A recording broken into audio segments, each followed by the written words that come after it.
আজ আমরা জানব কবে এবং কোথায় জন্ম নিয়েছিল খবরের কাগজ। একটি পাতায় ছাপা কিছু শব্দ যা গোটা দুনিয়াকে বদলে দিয়েছে। তথ্য, মতামত, বিপ্লব, রাজনীতি, বিজ্ঞাপন এই সবই ছড়িয়ে দিয়েছে একটি পাতায় লেখা খবর। চলুন ঘুরে আসি সেই ইতিহাসে। খবর আদান প্রদান নতুন কিছু নয়।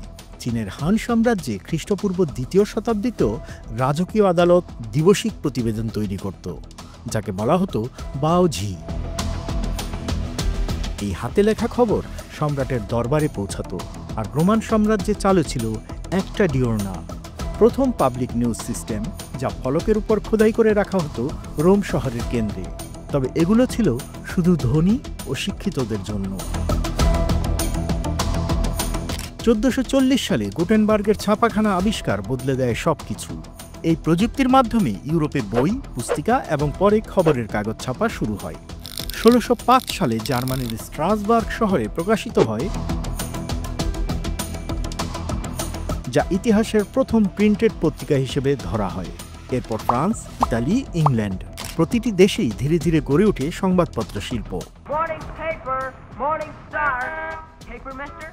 ইস্ট ইন্ডিয়া কোম্পানির হাত ধরে সংবাদপত্র আসে ভারতীয় উপমহাদেশে। ১৭৮০ সালে ক্যালকাটায় প্রকাশিত হয় উপমহাদেশের প্রথম ছাপা পত্রিকা হিকিজ বেঙ্গল গেজেট, যেটা ছিল একটি ইংরেজি সাপ্তাহিক। এরপর দ্য ক্যালকাটা গেজেট, সমাচার দর্পণ এবং পরে প্রকাশ পায় বাংলা ভাষার প্রথম পত্রিকাগুলো। নবজাগরণ, স্বাধীনতা সংগ্রাম সবকিছুতেই খবরের কাগজ ছিল অগ্রণী অস্ত্র। ২০ শতকে সংবাদপত্র পৌঁছায় ঘরে ঘরে।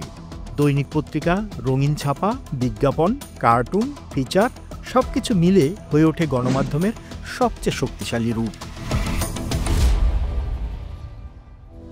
আর ২১ শতকে ডিজিটাল রূপে জন্ম নেয় online news paper.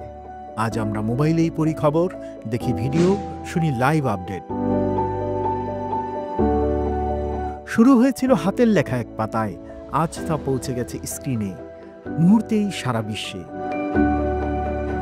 News paper শুধু খবর নয়, এটি আমাদের সভ্যতার ইতিহাসের দর্পণ। আপনি কি আজ খবরের কাগজ পড়েছেন? দেশ বিদেশের এমন আরো মজাদার গল্প পেতে সাবস্ক্রাইব করুন আমাদের চ্যানেল বাংলা ফ্লো, লাল সবুজের প্রবাহে।